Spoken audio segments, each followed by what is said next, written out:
Israël donc ce peuple et cette ville, comme celui qui motivation, il nous donne ensuite deux situations pratiques dans lesquelles ces principes de soumission doivent être appliqués. Y soumettre au gouvernement 1 Pierre 2 13 à 14 13 Soumettez-vous, pour l'amour du Seigneur, à toute autorité humaine, soit au roi, comme autorité suprême. 14 Soit au gouverneur qui l'envoie pour punir ceux qui font le mal et reconnaître ceux qui font le bien. Deux objectifs du gouvernement: 1 Punir le mal, 2 Reconnaissez le bien. Certaines choses que nous devons apprendre en tant que chrétiens qui vivent dans un monde-pays plein de politique. Le gouvernement a une influence limitée. Une illusion politique des chrétiens d'aujourd'hui est qu'il existe une solution politique à chaque problème de la vie. Mais ce n'est pas comme ça. Si nous voulons vraiment changer des vies pour le Christ, cela ne se fera pas par une activité politique, mais seulement par la proclamation du royaume de Dieu. 2 Corinthiens 10 3 à 4 3 Car, bien que nous vivions dans le monde, nous ne combattons pas comme le monde. 4 Les armes avec lesquelles nous combattons ne sont pas du monde, mais elles ont le pouvoir divin de démolir les forteresses.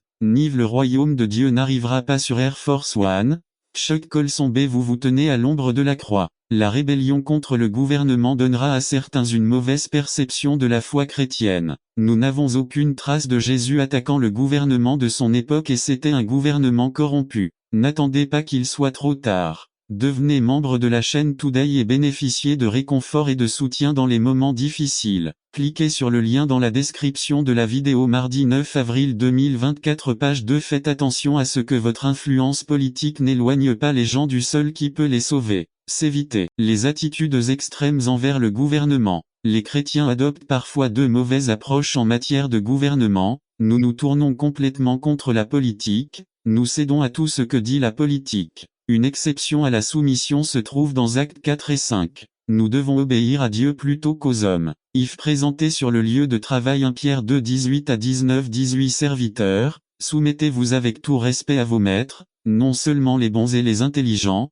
mais aussi les insupportables. 19 Car il est louable que, par sens de responsabilité devant Dieu, on endure des épreuves, même si on souffre injustement. Alors que les chrétiens n'ont pas un esprit de soumission sur leur lieu de travail, cela peut ruiner leur témoignage. La soumission sur le lieu de travail doit être une tâche intentionnelle, car beaucoup de gens se rebellent naturellement contre l'autorité. N'attendez pas qu'il soit trop tard. Devenez membre de la chaîne Today et bénéficiez de réconfort et de soutien dans les moments difficiles. Cliquez sur le lien dans la description de la vidéo. 9 mars, avril 2024 Page 3. Résumé du pardon. Le pardon est une partie très importante du développement chrétien et quelque chose de nécessaire pour pouvoir aimer son prochain comme le Christ nous commande de le faire. Par Nestor Mangivard. Série sur le pardon. Aimer son prochain comme soi-même. Matthieu 6 12 Le grand commandement. Imaginez combien il était difficile d'être juif au mettre de côté la circoncision par leurs coreligionnaires juifs.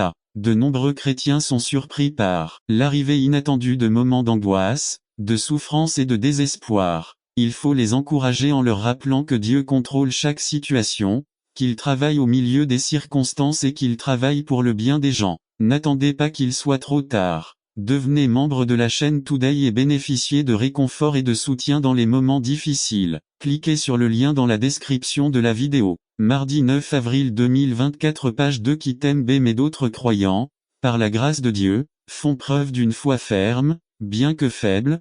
46 Et ils continuèrent d'un commun accord jour le jour, dans le temple, et rompant le pain dans les maisons, ils mangeaient ensemble avec joie et simplicité de cœur. 47 Louant Dieu et trouvant faveur auprès de tout le peuple. Et le Seigneur ajoutait chaque jour à l'Église ceux qui devaient être sauvés. Par conséquent, la réunion à domicile doit inclure les points suivants. A. Enseignement des fondements doctrinaux. B. Prière, adoration et fructation des dons de l'Esprit. C. Communion les uns avec les autres. D. La fraction du pain. E. L'extension du royaume de Dieu. Enseigner les fondements doctrinaux. Actes 2 42 Et ils persévérèrent dans la doctrine des apôtres, dans la communion les uns avec les autres, dans la fraction du pain et dans les prières. Lors des réunions à domicile, un sujet basé sur la Bible est partagé et peut être appliqué à la vie quotidienne des membres du foyer. Le même sujet devrait être partagé dans toutes les réunions internes. En général, le sujet est traité de manière aussi approfondie et pratique que possible. L'étude se déroule dans un environnement détendu dans lequel chacun a la possibilité de poser des questions et de participer avec des commentaires. C'est une bonne idée d'utiliser différentes techniques pédagogiques pour aider les participants à comprendre le sujet.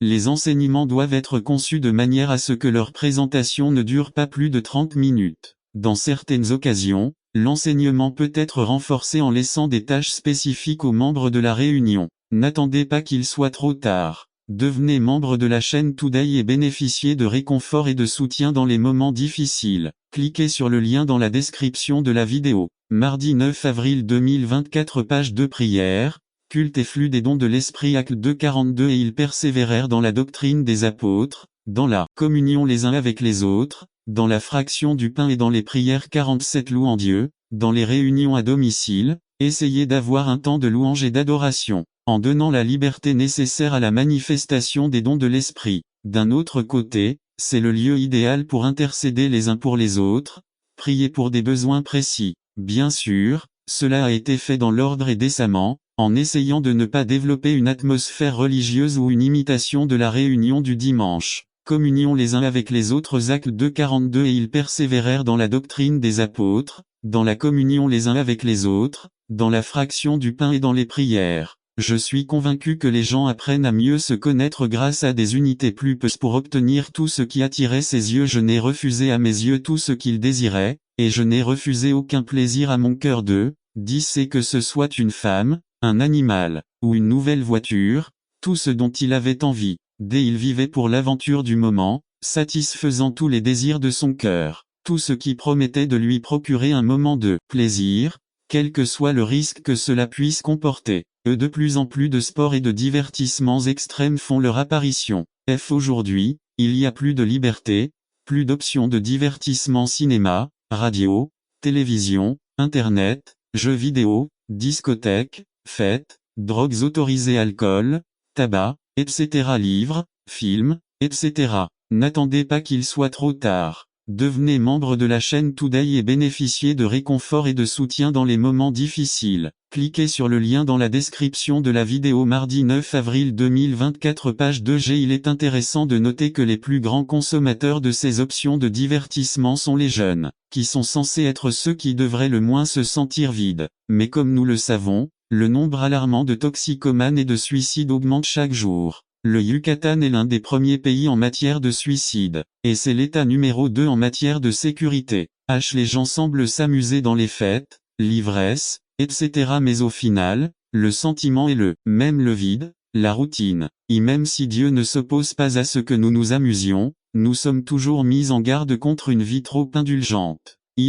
Cela ne se trouve pas dans ce que on fait. Travail 2, 4 à 6 à Salomon s'est impliqué dans divers projets de construction, tels que le temple, son propre palais et la construction de villes. C'était un homme très responsable dans ses obligations. 2 Cron 8, 3 à 6b. Beaucoup de gens se sont réfugiés dans leur profession ou leur travail, pour voir s'ils pouvaient y atteindre le vrai bonheur. C'est combien de personnes prospères décident de se suicider. À quoi ont servi tous vos succès et vos projets? De rien. Ils ne lui ont pas donné pleine satisfaction.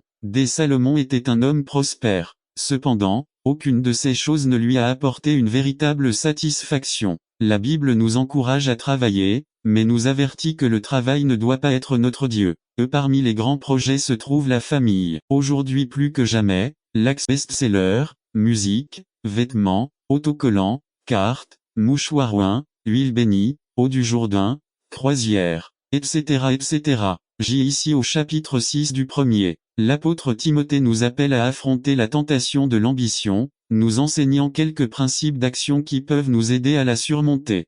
Comment se préparer à affronter l'ambition? Examinons 4 principes fondamentaux. N'attendez pas qu'il soit trop tard. Devenez membre de la chaîne Today et bénéficiez de réconfort et de soutien dans les moments difficiles. Cliquez sur le lien dans la description de la vidéo. Mardi 9 avril 2024 page 1. Examinez les biens matériels à la lumière de l'éternité. 7 à 6 bouleversé 2. La femme concentre son attention sur ce qui a été perdu. Il ne dit pas, c'est bon, il meurt tout au long du chemin de notre vie. N'attendez pas qu'il soit trop tard. Devenez membre de la chaîne Today et bénéficiez de réconfort et de soutien dans les moments difficiles. Cliquez sur le lien dans la description de la vidéo. Mardi 9 avril 2024 page 5 La fête des tabernacles résumé. Action de grâce à Dieu pour sa grâce et sa miséricorde. Développer un caractère optimiste par Josué Martinet. La fête des tabernacles JN 7, 10 à 28 Israël a célébré la provision miraculeuse et miséricordieuse de Dieu au cours de ses 40 années d'errance dans le désert. La célébration a gagné en importance parce que ce jour-là,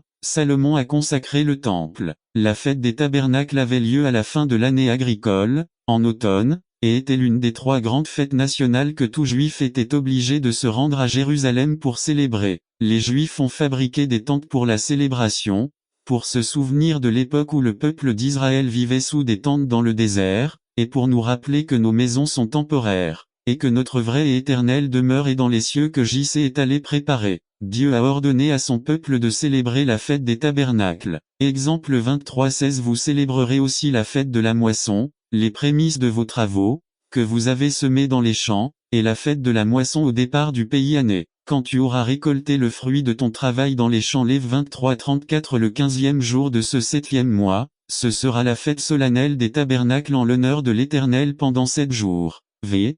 36 7 jours tu offriras un sacrifice par le feu au Seigneur. Le 8e jour tu auras une sainte convocation, et tu offriras un sacrifice par le feu au Seigneur, c'est une fête, tu feras ne travaillez pas comme serviteur. V. 41 Et vous ferez une fête à l'Éternel pendant 7 jours chaque année. Ce sera une loi perpétuelle à travers vos générations. Tu le feras le 7e mois. V. 42 Vous demeurerez 7 jours dans des tentes. Tout natif d'Israël habitera dans des tabernacles. V. 43 Afin que vos descendants sachent que j'ai fait habiter les enfants d'Israël dans des tabernacles lorsque je les ai fait sortir du pays d'Égypte. Je suis l'Éternel, votre Dieu. Le prophète Zacharie nous informe qu'à l'avenir, il y aura une grande fête éternelle des tabernacles lorsque le jugement final aura lieu et que les rachetés demeureront pour toujours dans la maison du Seigneur. Zac 14 16 à 18 Et tous ceux qui resteront des nations qui sont venus contre Jérusalem monteront d'année en année pour adorer le roi, l'Éternel des armées, et célébrer la fête des tabernacles. V. 17 Et il viendra de dire que ceux des familles du pays qui ne montent pas à Jérusalem pour adorer le roi, Jéhovah des armées, aucune pluie ne viendra sur eux. V. 18 Et si la famille d'Égypte ne monte pas et ne vient pas, il n'y aura pas de pluie sur eux. La plaie viendra avec laquelle Jéhovah frappera les nations qui ne monteront pas célébrer la fête des tabernacles. À la fin de la fête, le souverain sacrificateur pria, remerciant Dieu pour sa provision et pour la première pluie et pour Sont-ils tous des apôtres? Sont-ils tous des prophètes? Tous les professeurs? Est-ce qu'ils font tous des miracles? Ont-ils tous des dons de guérison? La parabole des talents. Matthieu 25 14 à 30 Un maître avant de partir en voyage donnait à l'un 5 talents, à un autre 2 et enfin à un autre 1. La loi de fidélité. Bravo, bon et fidèle serviteur. Tu as été fidèle en peu de choses, je te confierai beaucoup de choses. Les excuses des négligents. Seigneur, je savais que tu es un homme dur, que tu moissonnes là où tu n'as pas semé et que tu amasses là où tu n'as pas dispersé. C'est pourquoi j'ai eu peur. Et je suis allé cacher ton talent dans la terre. Ici vous avez ce qui est à vous. Dieu enlève, car à celui qui a, on donnera, et il aura davantage et à celui qui n'a pas, même ce qu'il a sera ôté. Se cacher a des conséquences. Jetez-le dans les ténèbres extérieures. Il y aura des pleurs et des grincements de dents. L'obscurité représente l'obscurité, la cécité, le manque de vision et de but dans la vie. Pleurer représente le malheur et la dépression. Les grincements de dents représentent l'anxiété, la douleur, la souffrance et le désespoir. 1. Demandez à Dieu dans la prière de vous montrer quel est votre talent. Dieu lui en a donné un ou plusieurs, il peut vous les montrer. 2. Recherchez votre talent. 3. Mettez votre talent entre les mains de Dieu. 4. Travaillez sur votre talent. Demandez à Dieu la sagesse de le faire fonctionner au maximum de ses capacités. Conclusion. Dieu a aussi dit à Moïse de mettre sa main dans son sein, sa main est devenue lépreuse, ce qui arrive s'il a caché son talent. La Bible dit qu'un esprit oisif, une vie oisive sont l'atelier de Satan. Le bâton dévorait les serpents des magiciens,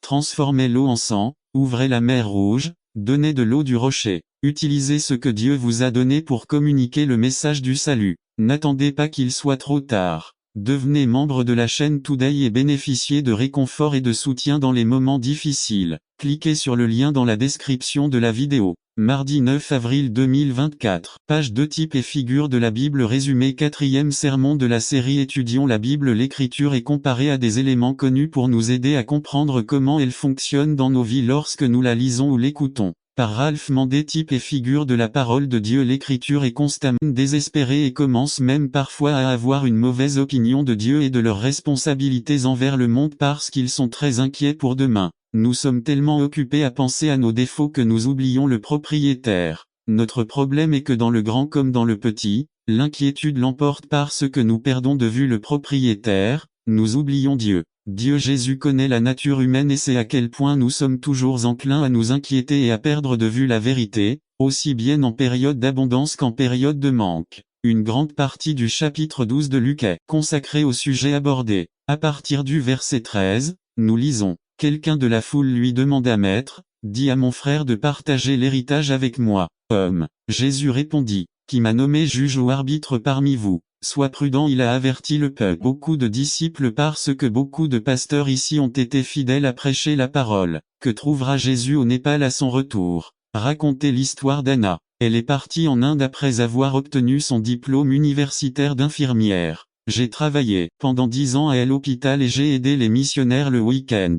N'attendez pas qu'il soit trop tard. Devenez membre de la chaîne Today et bénéficiez de réconfort et de soutien dans les moments difficiles. Cliquez sur le lien dans la description de la vidéo. Mardi 9 avril 2024 page 1. Mais elle sentait que Dieu avait quelque chose de plus pour elle. Une nuit, après avoir prié, le Seigneur lui montra dans une vision une maison avec des enfants. Quelques jours plus tard, il repart vers le nord, vers la frontière avec le Népal. Lorsqu'il arriva à la dernière ville, il trouva la maison que Dieu lui avait montrée dans la vision. Quelques jours plus tard, elle était de retour à la maison et avait déjà ses 3 premiers enfants. Lorsqu'il l'a découvert, les gens lui ont amené tous les enfants abandonnés. Il a ouvert un orphelinat. Il la connaissait sous le nom de Mamaji, ce qui signifie belle-mère. Racontez l'histoire du bébé népalais. Que trouvera le Seigneur au Népal à son retour? Disciple. Parce qu'Anna a été fidèle à l'appel du Seigneur. Que trouvera Jésus en Sibérie à son retour? Racontez l'histoire d'Oscar et Maria Calcena et de leur fille Ruth. Puis Juan Carlos arrive avec sa femme et ils ont le même appel en Sibérie. Avec l'aide du Seigneur il se rend à Krasnoïarsk, une ville militaire de 3 millions d'habitants à l'accès restreint.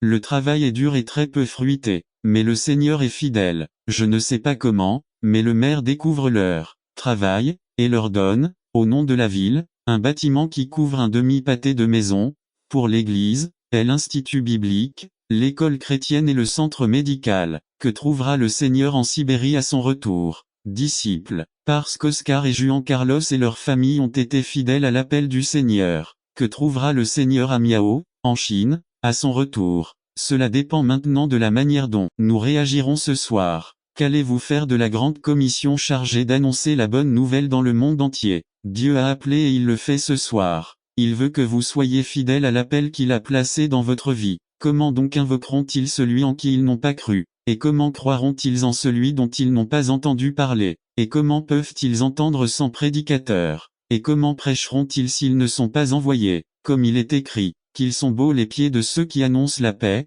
de ceux qui annoncent la bonne nouvelle. Romains 10, 14 à 15. Le Saint-Esprit nous a déjà appelés et nous a donné les ordres. Comment allez-vous répondre? N'attendez pas qu'il soit trop tard. Devenez membre de la chaîne Today et bénéficiez de réconfort et de soutien dans les moments difficiles. Cliquez sur le lien dans la description de la vidéo. Mardi 9 avril 2024 page 2. Que trouvera Jésus à son retour? Résumé. Comme cette parabole est fascinante. Jésus enseigne la prière, l'accompagne jalousie amère. 6. Nous devons souligner qu'il existe une ligne très fine qui dit l'ivresse et les soucis de cette vie. Sinon, ce jour tombera soudainement sur vous. LSG. Des jours difficiles arrivent pour le peuple du Seigneur. Dans un monde si matérialiste et indifférent à Dieu, nous devons vivre comme jamais auparavant la foi que le Seigneur nous a donnée. Sinon, comment pourrions-nous être sel et lumière dans ce monde sans saveur et plongé dans les ténèbres? L'avertissement du Seigneur devient plus profond puisqu'il s'adresse désormais à notre être intérieur. Il est intéressant de noter que la première chose que le Seigneur Jésus mentionne dans ce deuxième avertissement est le cœur. Mais bien-aimés, nous devons garder nos cœurs purs. Nous ne devrions pas nous contaminer avec les choses que le monde promeut. Cela ne signifie pas que nous devons nous isoler, cela signifie plutôt que nos cœurs doivent être réservés. 631 536 000 secondes de l'année. Je ne comprends toujours pas pourquoi il y a des gens qui disent qu'ils n'ont pas assez de temps pour pouvoir travaux sur la construction. Il peut être qu'ils n'ont pas le temps ou il peut être qu'ils ne savent simplement pas comment utiliser ou bien coordonner le temps. Saviez-vous que vous avez le même temps que D.I. Graham, le même temps que Luis Papol et Alberto Motozzi? Saviez-vous que vous avez le même temps que le pasteur Varga? Saviez-vous que le temps que Dieu qu'il te donne est exactement le même temps qu'il me donne? Je n'ai jamais savé que Dieu dit bien, puisque j'aime Minor Varga, je lui donnerai 80 minutes et que ainsi je lui obtiendrai plus que aux autres de l'Église. Non, cela n'existe pas,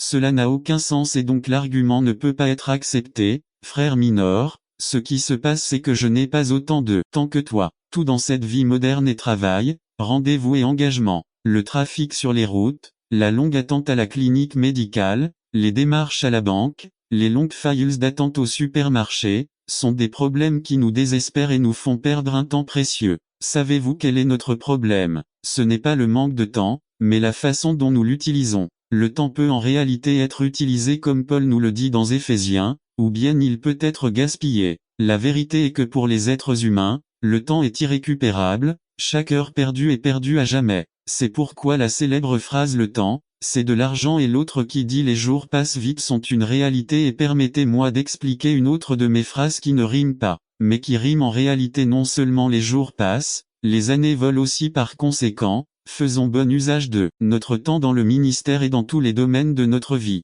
Jésus l'a fait. 4. Jésus a visité ses disciples. Saint Matthieu 8-14. 15-14. Jésus se rendit chez Pierre et vit sa belle-mère couchée dans son lit avec de la fièvre. 15. Puis il lui toucha la main et la fièvre la quitta. Elle se leva et car aujourd'hui je dois rester dans ta maison. 5. Quand Jésus arriva à cet endroit, levant les yeux, il le vit et lui dit, Zachée, dépêche-toi. Saint Luc 19, 5,66. Puis il descendit précipitamment et l'accueillit avec joie. Message à l'église de notre ami de Porto Rico. Combien veulent que le pasteur, les dirigeants et les diacres viennent chez eux pour prendre un café dans le Posillo cassé. Toutes les personnes présentes ont levé la main.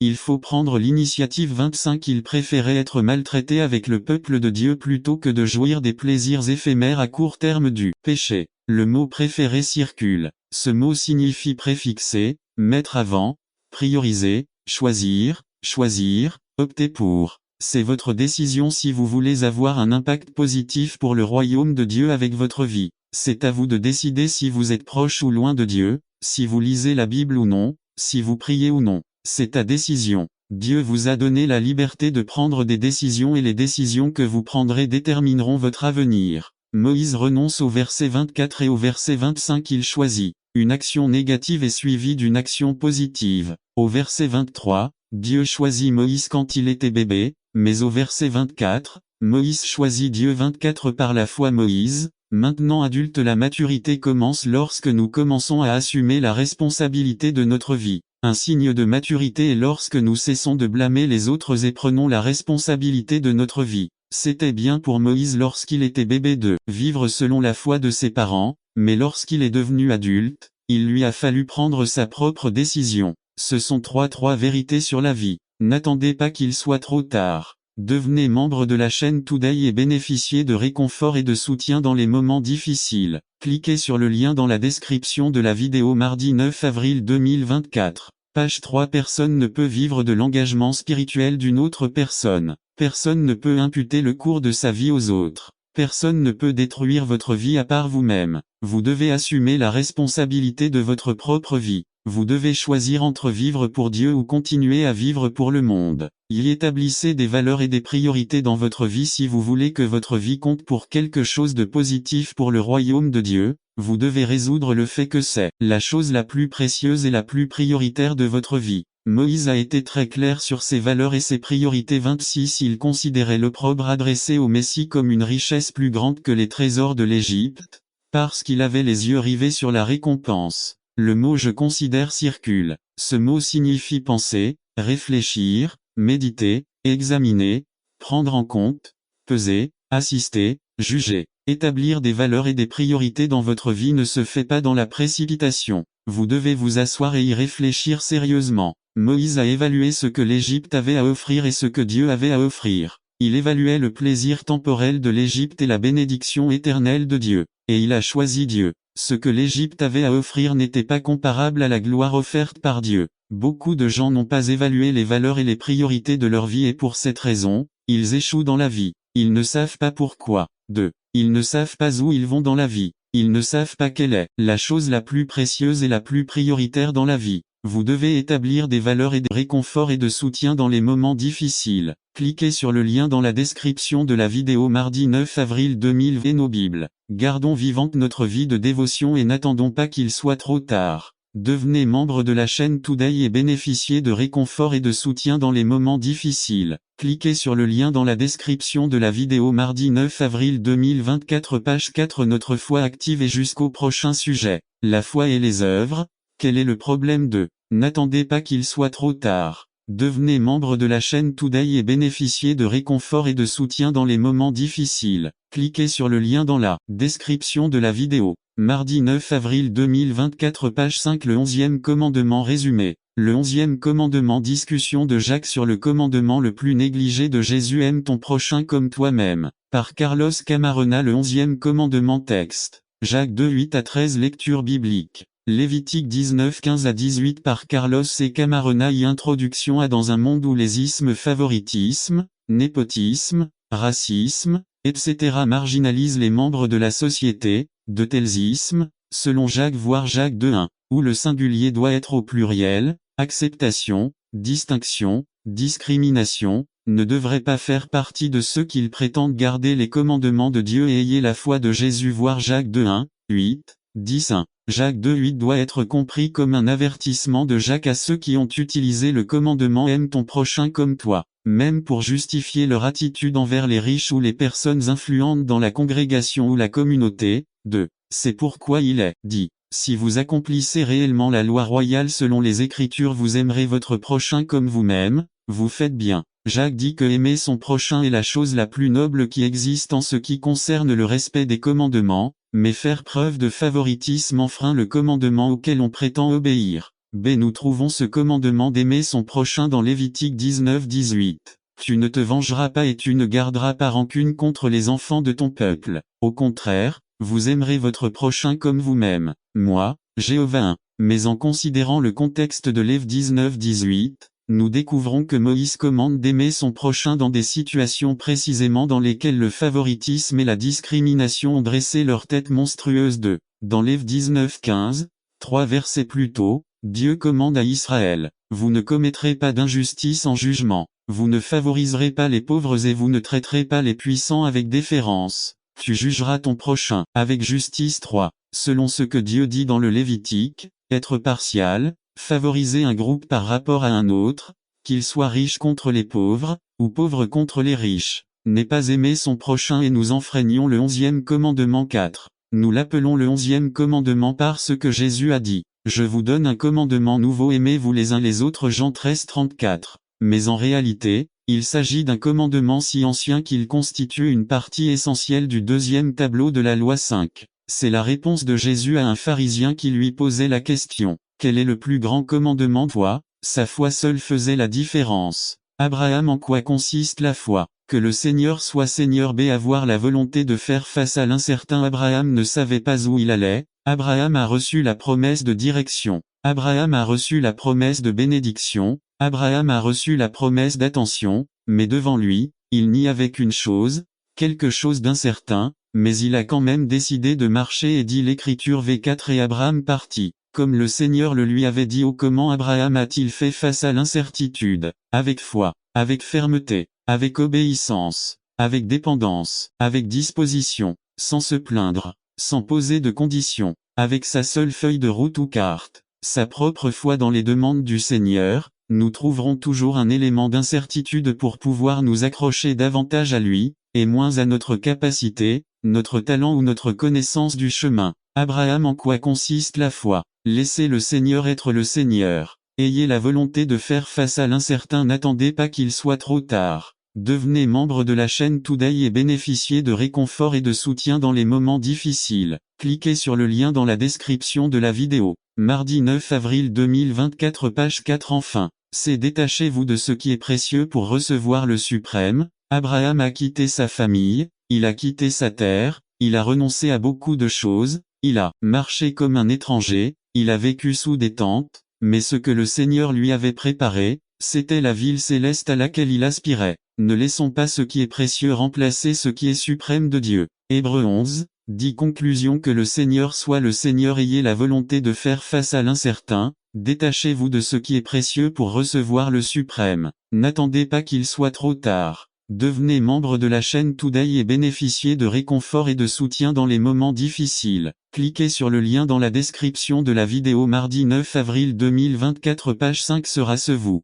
Résumé. Bien que le nom de Dieu ne soit pas mentionné dans le livre d'Esther, sa présence, sa providence et sa protection sont présentes par José Vega. Sujet. Mission lieu. IBD texte. Esther 4, 14 à 16 date 11 décembre 2006 titre. Est-ce que ce sera vous? Introduction. Certains d'entre vous ont pu séjour. Si allez voir le film Une nuit avec le roi qui raconte l'histoire biblique d'Esther, les commentateurs disent que le film est adapté à la Bible avec quelques ajouts mais qu'il ne perd pas le véritable message de cette histoire. Je sais que certains après avoir vu le film sont immédiatement allés lire ce livre d'Esther. Esther est le deuxième livre de la Bible portant le nom d'une femme. Le premier étant Ruth. Le nom Esther signifie étoile. Le peuple du Seigneur avait été fait prisonnier et lorsque Cyrus était roi de Perse, il leur ordonna de retourner dans leur terre. Certains de ces Juifs ne sont pas revenus et sont restés dans ces pays parmi lesquels Esther, Mardochée et tous les gens mentionnés dans le livre d'Esther. Dans ce livre à aucun moment le nom de Dieu n'est mentionné,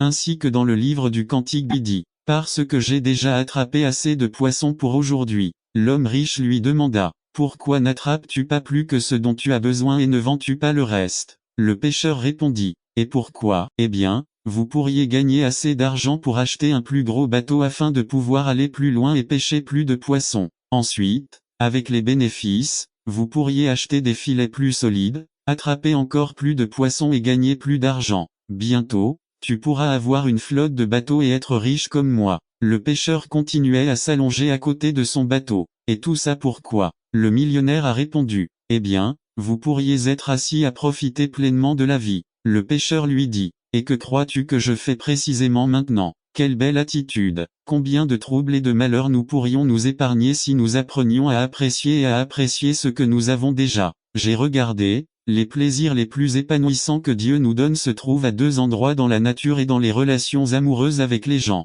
Qui n'a pas été émerveillé par la mer imposante? Qui n'a pas été enchanté par un coucher ou un lever de soleil sur la plage? Combien d'entre vous n'ont pas ressenti le sentiment du câlin de leurs parents ou d'un ami dans des moments difficiles? Échangeriez-vous un dîner de Noël avec toute votre famille contre un super ordinateur? Au lieu de l'augmenter, la poursuite des choses matérielles diminue considérablement notre capacité à jouir de ces plaisirs simples et profonds. Ne pas vivre dans le contentement nous met en grave danger.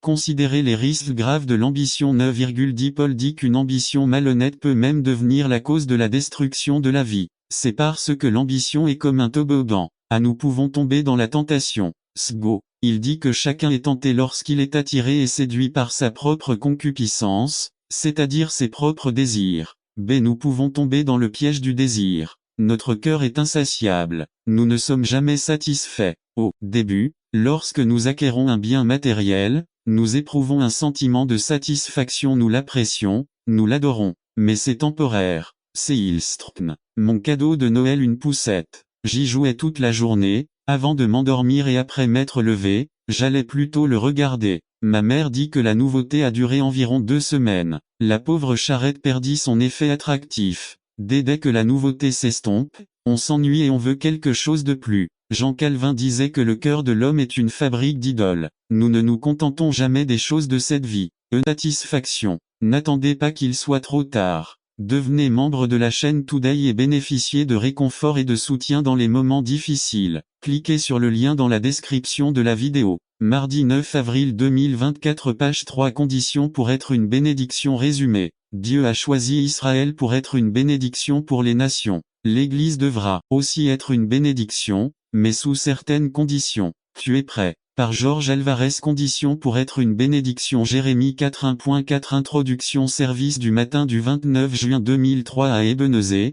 Sur les choses négatives qui sont faites et oublions d'affirmer les bonnes choses. À quand remonte la dernière fois que vous avez affirmé les membres de votre famille pour ce qu'ils font? Faux substitut à ce désir insatisfait. Concentrez-vous sur les choses et oubliez les gens. En ne me sentant pas affirmé, je me concentre sur les choses, d'où le désir excessif d'avoir des choses matérielles, des choses de luxe, des vêtements de marque, des robes extravagantes, des modes, des achats compulsifs de choses. La personne commence à croire qu'elle sera exaltée pour ce qu'elle utilise ou achète et aspire à être reconnue et affirmée, mais cela laisse un vide profond. Solution. Considérez ce que vous avez fait de valeur. Si personne ne vous le dit, vous savez ce que vous avez fait de valeur et remerciez Dieu d'avoir mis en vous ces compétences et capacités que les autres ne voient pas mais que Dieu voit. Louez Dieu pour tous les dons, ministères et capacités qu'il vous a donnés. Il y a quelque chose de beau que Dieu a planté en vous. Vous êtes l'héritage du Seigneur et la prunelle de ses yeux. Travaillons en famille pour satisfaire ce désir de chacun. Affirmons chaque fois que quelqu'un fait quelque chose de bien, de positif et d'agréable. Désir numéro 3. Désir d'être loué. Pour qui vous êtes. Ce troisième souhait est essentiel. C'est similaire au second mais le second consiste à affirmer les gens pour ce que vous faites, mais celui-ci est plus profond. C'est exalter la personne pour ce qu'elle est. Chaque personne est un dessein de Dieu. Éphésiens 2:10 Nous sommes l'ouvrage de N'attendez pas qu'il soit trop tard. Devenez membre de la chaîne Today et bénéficiez de réconfort et de soutien dans les moments difficiles. Cliquez sur le lien dans la description de la vidéo. Mardi 9 avril 2024 page 3 Dieu a créé en Jésus-Christ pour les bonnes œuvres que Dieu a préparées d'avance pour que nous puissions y marcher. Dieu a vu que tout ce qu'il a créé était bon. Chaque personne porte en elle l'image de Dieu. Le péché a déformé cette image, mais ne l'a pas détruite. Jésus est venu pour reconstruire, racheter et réparer cette image. Nous devons apprendre à féliciter les gens avec qui nous vivons. Il y a un miracle quand j'exalte les vertus des autres. Quand je ne peux pas exalter les vertus, j'en suis venu à appauvrir ma propre vie. Faux substitut à ce désir insatisfait l'éloge de soi. Lorsqu'une personne parle d'elle-même jusqu'à l'épuisement de l'autre, c'est une indication de la faim et de la soif de sentir ce désir satisfait. C'est pourquoi elle parle de ses réalisations, de ses réussites, de ses projets. Elle n'écoute pas ce que disent les autres mais il prépare plutôt votre nouveau discours pour la prochaine occasion. Bien entendu, cela mine tous les principes d'une conversation enrichissante. Narcissisme. Narcisse, de la mythologie grecque, qui ne s'était jamais vu dans un miroir mais en passant près d'un lac, il s'est vu et croyant que c'était un autre garçon. Il a sauté pour le serrer dans ses bras quand il a vu son reflet dans l'eau et s'est noyé. Le narcissisme, c'est tomber amoureux de soi. Combien sont amoureux d'eux-mêmes comme du produit de la sécheresse intense du désert de leur vie, parce qu'ils n'ont pas été loués par ceux qu'ils sont. La familia est le meilleur en l'air. Le problème est au cœur. Beaucoup d'entre nous peuvent penser je contrôle Dieu n'a pas d'importance. Nous retirons Dieu du tableau et c'est là que les problèmes commencent. C'est pourquoi Jésus dit, voilà ce qui arrive à celui qui accumule des richesses pour lui-même, au lieu d'être riche devant Dieu. Quand il y a abondance, n'oublions pas le propriétaire. Car tout au plus, le but est de gérer en faisant confiance au propriétaire. Nous sommes appelés à être des administrateurs sages, clairvoyants, sagaces, généreux et humbles, mais toujours confiants dans le propriétaire. En tenir toujours compte dans nos décisions et actions. 2. Souci de peu VV 22 à 31 Mais notre problème n'est pas seulement quand il y a beaucoup mais aussi quand il y a peu. Quand la quinzaine est finie et qu'il faut nourrir les enfants demain, quand on ne trouve pas de travail, quand il faut acheter le livre d'anglais ou l'uniforme et qu'il n'y a même pas de quoi manger aujourd'hui. L'inquiétude arrive comme un éclair en ce moment.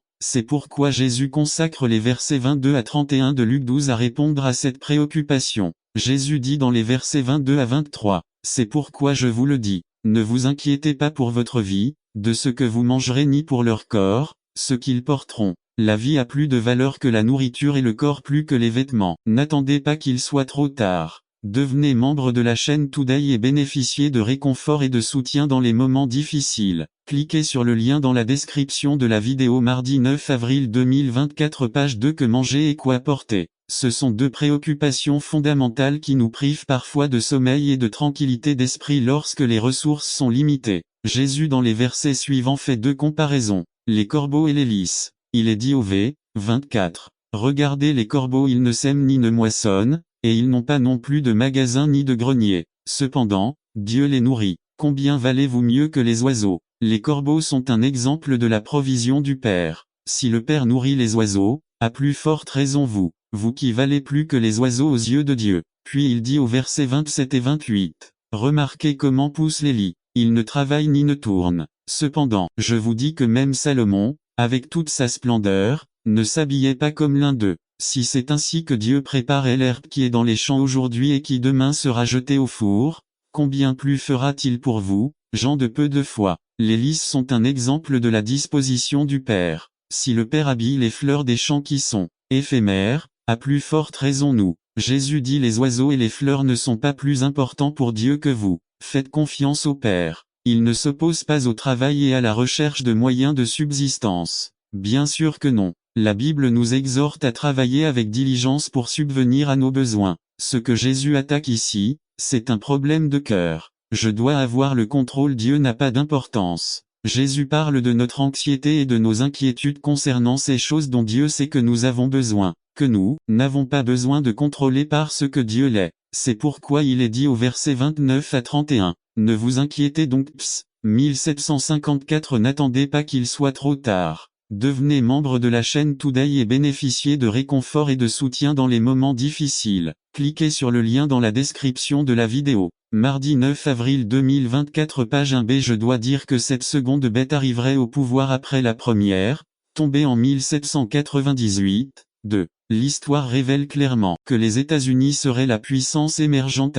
Les pèlerins arrivent en 1620b. La déclaration d'indépendance 1776 c. Le pouvoir législatif 1789d. Le pouvoir législatif fut adopté en 1791b. Cette seconde bête surgit de la terre 1. Apocalypse 13, 11 à toutes les autres bêtes sont sorties de la mer b. Apocalypse 17 15 2. Donnez-moi vos difficultés, votre pauvreté, la multitude rassemblée avec un grand désir de liberté, le peuple misérable qui surabondance sur les rivages. Envoyez-moi ceux-là, les sans-abri qui n'ont pas de maison, qui à cause de la grande tempête qui les a frappés sont déplacés d'un endroit à un autre, envoyez-les-moi. Je lève ma lampe près de la porte dorée. Résumé tiré de la statue de la liberté. Ces deux cornes comme un agneau 1. Les cornes représentent le pouvoir, parfois elles ont une couronne. Note. Le vieux monde s'émerveillait de la façon dont les États-Unis sont devenus grands en si peu de temps. Deux principes sur lesquels ce pays a été fondé. Ces deux principes sont le secret de sa puissance et de sa prospérité b. Pour défendre le pouvoir civil et religieux, avec Jéhovah des armées à nos côtés, sans crainte de l'heure de l'épreuve qui vient sur nous, bien que nos ennemis couvrent le pays comme des sauterelles, l'épée de l'Éternel et celle de Gédéon prévaudront. Josia 15. Le grand changement de caractère d'une corne comme un agneau à une voix comme un dragon. Apocalypse 13 11 a comme un agneau, signifie doux, ou comme Christ 1 Pierre 1, 19 2. Apocalypse 5, 12 3. Ceux qui venaient chercher la liberté religieuse, ou les pèlerins, étaient des hommes craignant Dieu et croyant en la Bible. B. Ascension et chute d'une nation 1. Apocalypse 13 11 2. Les étapes à suivre lors de la montée et de la chute des nations sont les suivantes. Nous décidons de servir Dieu et il nous donne la foi spirituelle, la résolution, la liberté et l'abondance b. Après l'abondance viennent l'égoïsme, l'amour propre, l'apathie, la dépendance et l'esclavage. Le péché c. C'est pourquoi le sage Salomon dit qu'avant la chute, il y a l'exaltation. N'attendez pas qu'il soit trop tard. Devenez membre de la chaîne Today et bénéficiez de réconfort et de soutien dans les moments difficiles. Cliquez sur le lien dans la description de la vidéo. Mardi 9 avril 2024 page 2d. C'est ce qui est arrivé à tous les autres empires du monde, y compris Rome. C'est parle comme un dragon, c'est un pouvoir suprême 1. Apocalypse 13 11 2. La puissance de l'Amérique déterminera tous les événements majeurs sur le globe terrestre. J.M. Aglan, au Féro de Washington Post, 21 août 1991, PA 23, 3. Il n'y a aucun candidat ou potentiel entre les démons et les esprits qui sont prêts à traquer nos vies. Ainsi, la réponse ne se trouve pas dans la législation, dans l'éducation ou dans l'environnement. La réponse est Christ. Dieu nous a déjà donné la victoire à travers son Fils Jésus-Christ. Conclusion: Christ nous a donné l'autorité et la victoire dans nos vies. Il n'y a pas de péché, il n'y a pas de tentation, il n'y a pas de démon que le Fils de Dieu ne puisse vaincre dans nos vies. Gloire à Dieu pour sa victoire dans nos vies. N'attendez pas qu'il soit trop tard. Devenez membre de la chaîne Today et bénéficiez de réconfort et de soutien dans les moments difficiles. Cliquez sur le lien dans la description de la vidéo. Mardi 9 avril 2024 page 5. Peut-être dites-vous: je suis opprimé par le diable, ou les griffes de l'obsession ont pris le contrôle de votre vie. Pourquoi ne demandons-nous pas aujourd'hui au Seigneur dans la prière que ce soit lui qui prenne le contrôle et l'autorité sur votre vie, et résistons ensemble au diable pour qu'il fuit nos vies. Maintenant, pour quiconque n'a pas accepté Jésus dans son cœur, il est possible que vous ne soyez pas possédé par un démon, mais néanmoins vous êtes un candidat. Donnez votre vie au Christ aujourd'hui et laissez la victoire du Christ régner dans votre vie. N'attendez pas qu'il soit trop tard. Devenez membre de la chaîne Today et bénéficiez de réconfort et de soutien dans les moments difficiles. Cliquez sur le lien dans la description de la vidéo. Mardi 9 avril 2024 page 6. Dédicace des enfants résumée. Dans les Saintes Écritures on ne le trouve pas, il n'y a aucun enseignement, ni exemple qui autorise le baptême des enfants. Le Nouveau Testament autorise l'Église à pourvoir à la présentation publique des enfants. Ce n'est pas un baptême, c'est une dédicace. Une pré par Adrian Oliva. Dédicace des enfants on ne la trouve pas dans les Saintes Écritures. Il n'y a aucun enseignement, ni exemple qui autorise le baptême des enfants. Le baptême du Nouveau Testament est une manifestation de repentance et de foi en notre Seigneur Jésus-Christ, qui ne convient pas à ceux qui n'ont pas atteint l'usage de la raison. Le Nouveau Testament autorise l'Église à pourvoir à la présentation publique des enfants. Ce n'est pas un baptême, c'est une dédicace, une présentation de l'enfant à Dieu, une action de grâce et de foi, un appel à la bénédiction divine, que l'on chante un hymne allusif pendant que les parents s'avancent. Le père amènera l'enfant pour le remettre au ministre. Lire. Marc 10, 13, 16. Ils lui présentèrent alors quelques enfants pour qu'il puisse les toucher, mais les disciples réprimandèrent ceux qui les présentaient. Quand Jésus vit cela, il s'indigna et leur dit: Laissez les enfants venir à moi, ne les gênez pas, car le royaume de Dieu appartient à ceux-là. En vérité, je vous le dis, celui qui ne reçoit pas le royaume de Dieu comme un enfant n'y entrera pas. Puis il les embrassa, leur imposa les mains et les bénit un à un. Les Saintes Écritures nous enseignent très bien quelles sont les responsabilités spirituelles des parents. Deutéronome 6, 4 et 9 dit: Écoute, Israël, l'Éternel notre Dieu, l'Éternel est un, et tu aimeras le Seigneur ton Dieu de tout ton cœur, de toute ton âme et de toutes tes forces. Et ces paroles que je vous commande aujourd'hui doivent rester dans votre tel esprit brisé. Tu ne mépriseras pas un cœur contrit et humilié, ô accent circonflexe Dieu de. Le culte de Marie était un culte difficile. Cliquez sur le lien dans la description de la vidéo. Mardi 9 avril 2024 page 1-4. En fournissant des juges qui, d'une manière ou d'une autre, ont apporté la paix au peuple et le jugement à l'ennemi. Bonté dont jouit également le croyant Aoi. II. Saint. Ex. 15. 1. PS 99 3. 9. 111 9. Apocalypse 15 4. À cela signifie que Dieu est complètement séparé du péché. B. Tout ce qui fait référence à Dieu est perfection. C'est la sainteté de Dieu et la raison pour laquelle les séraphins criaient de louange. D. Puisque Dieu est très différent des dieux terrestres, la terre entière est pleine de sa gloire. Et il est personnifié dans les écrits poétiques par ceux qui rendent louange et adorent. Un exemple de ceci est le psaume 19:1. Les cieux déclarent la gloire de Dieu. La sainteté même de Dieu fait que les cieux déclarent même sa gloire. La sainteté de Dieu est personnifiée en Jésus-Christ, qui s'est montré jusqu'à la fin de son ministère terrestre quelque chose de plus qu'un humain, mais s'est révélé être le Saint. En Jésus-Christ, l'Église a été sanctifiée pour être présentée devant Dieu. 1. Sanctifiée séparée du péché. 2. Sanctifiée dans le but de servir le Seigneur. Apocalypse 15, 4. Les nations elles-mêmes se retrouvent dans le besoin d'adorer le Saint. Conclusion. C'est le Dieu en qui vous avez placé votre confiance. Il est fidèle, gentil et saint. N'attendez pas qu'il soit trop tard. Devenez membre de la chaîne Today et bénéficiez de réconfort et de soutien dans les moments difficiles. Cliquez sur le lien dans la description de la vidéo. Mardi 9 avril 2024 page 2. Les dangers de la prospérité résumés. Ce sont des choses que l'ennemi de votre âme ne veut pas que vous sachiez. Par Alberto Sanchez. Les dangers de la prospérité 2 Chr 12, 1 à 8. Ce que l'ennemi ne veut pas que vous sachiez. Introduction. Roboam venait d'un temps de restauration. Après avoir écouté de mauvais conseils, il décida d'écouter le second temps. Les conseils de la parole de Dieu, cela l'a fait prospérer. Il fut établi comme roi, les villes furent fortifiées, il y avait suffisamment de nourriture en elles, il y avait des hommes et des femmes qui adoraient le Seigneur, le royaume lui-même était consolidé. Mais quelque chose de terrible,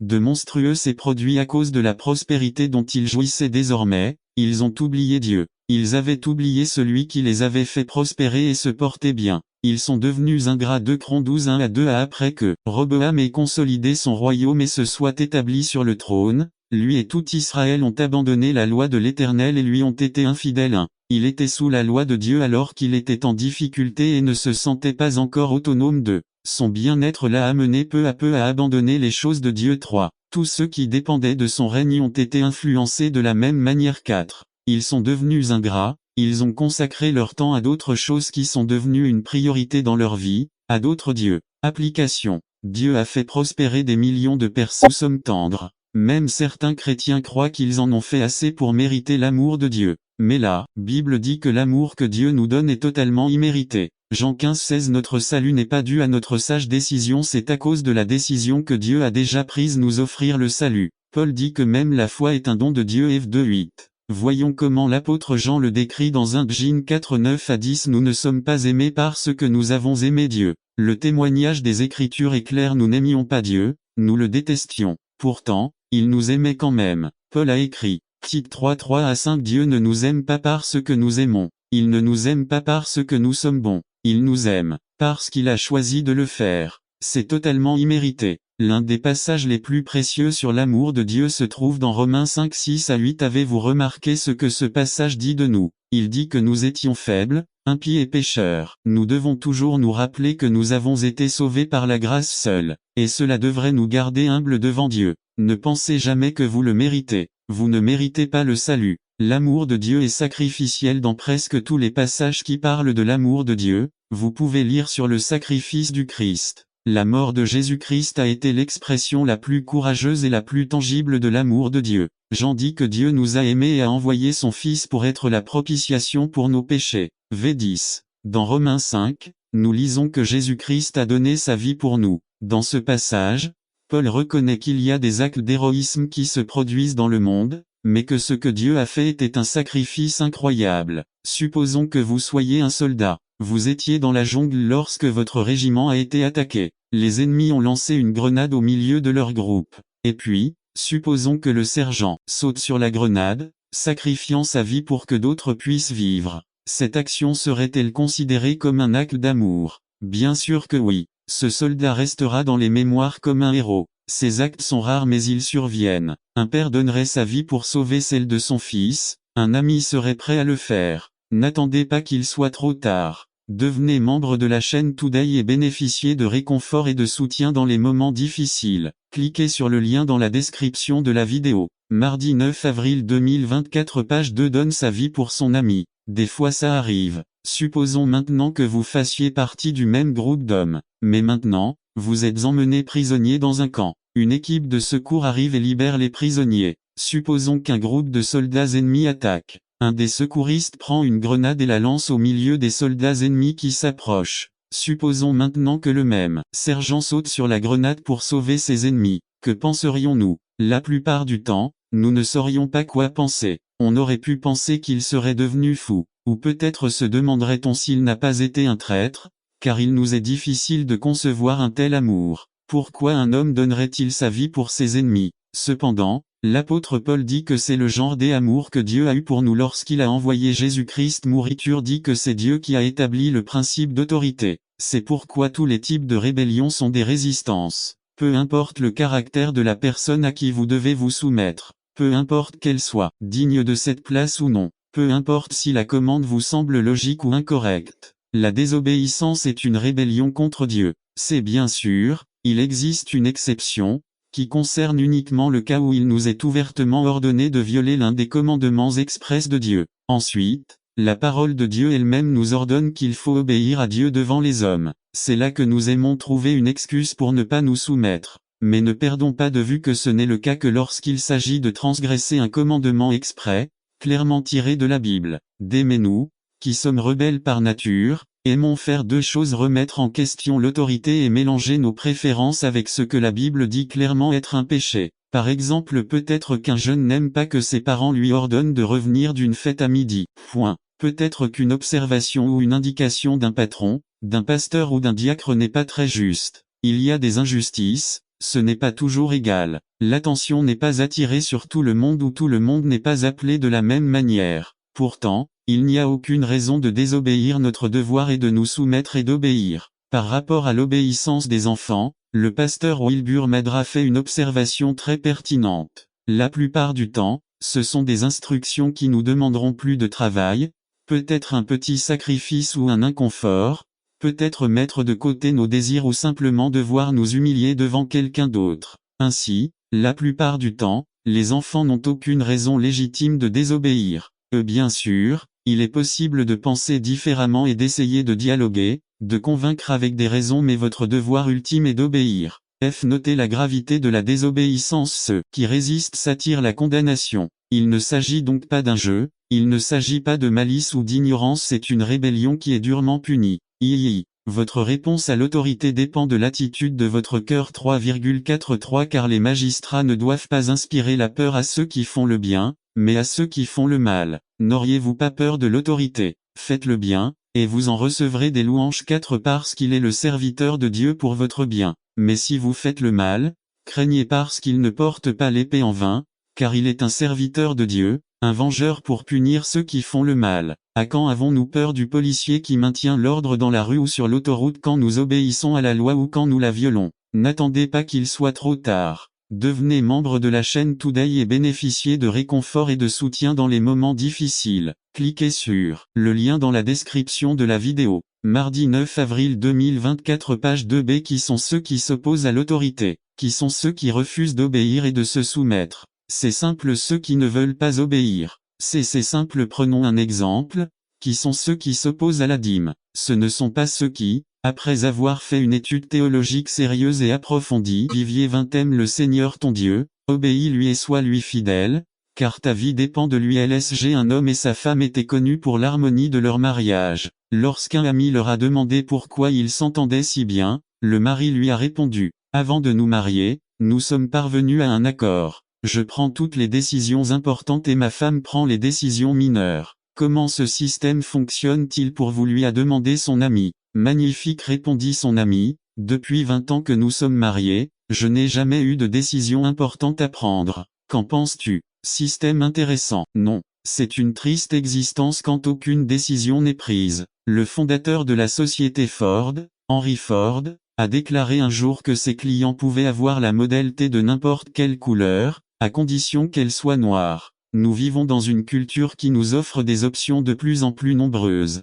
De nos jours, personne n'aime se sentir limité. Nous aimons avoir l'impression que l'avenir est complètement ouvert. Mais on arrive au point où les options nous submergent, il y en a trop et parfois nous aimerions que quelqu'un choisisse à notre place. Au milieu de tant d'options, dans un monde où nous sommes chaque jour confrontés à une multitude de choix pour la plupart insignifiants, je me demande si nos décisions les plus importantes ne sont pas perdues sous un tas de décisions sans importance. Les Écritures nous présentent un monde dans lequel nos choix sont d'une importance vitale, un monde dans lequel les choix humains jouent un rôle vital. Les décisions que nous prenons peuvent changer notre propre destin, ainsi que celui des autres. La décision est une chose très puissante. Dès le début, dans le Jardin d'Éden, Dieu a offert un choix à l'humanité. C'était une décision facile. Tout ce qu'Adam et Ève avaient à faire était d'éviter le fruit d'un arbre particulier. N'attendez pas qu'il soit trop tard. Devenez membre de la chaîne Today et bénéficiez de réconfort et de soutien dans les moments difficiles. Cliquez sur le lien dans la description de la vidéo. Mardi 9 avril 2024 Page 1 Cependant, ils ont pris la mauvaise décision,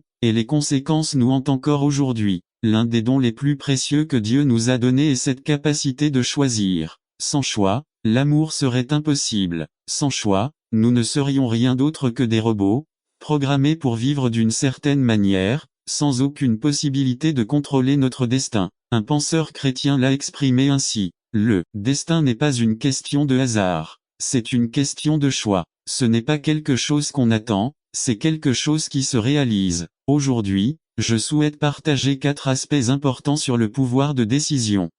Nos choix peuvent nous conduire au bien ou au mal. Dieu nous a donné la capacité de choisir, mais l'ennemi de nos âmes cherche à pervertir cette capacité et à mettre le bien au service du mal. Dans la vie du roi David, un événement a entraîné de graves conséquences qui ont affecté non seulement David lui-même, mais toute la nation dont Dieu l'avait fait chef. 2 Samuel 11:1 au printemps. Alors que les rois partaient en campagne, David envoya Joab avec la garde royale et toute l'armée d'Israël. Ce que j'avais réussi. Qu'est-ce qui n'allait pas dans mon comportement? Si j'avais prêté plus d'attention, j'aurais compris que l'accusation que je faisais à Délia, je pouvais aussi la faire à moi-même. J'étais aussi égoïste. Comme nous l'avons dit, il est plus confortable, plus pratique de rester fixé sur la paille des autres que de s'occuper d'abord de mes poutres. Mais le Seigneur Jésus nous appelle à agir différemment. Son œuvre de grâce en notre faveur et la puissance du Saint-Esprit nous permettent d'inverser cette tendance. Il nous renforce pour changer l'ordre des choses. Au lieu de regarder d'abord ce que les autres font de mal, je peux et dois regarder ce que je fais de mal dans n'importe quelle situation. Autrement dit, en Christ, dans la nouvelle vie caractérisée par une relation croissante avec Christ, je peux vivre en pratiquant cette règle: d'abord mes poutres, ensuite vos pailles. Ce mois-ci, nous avons parlé du besoin que nous avons du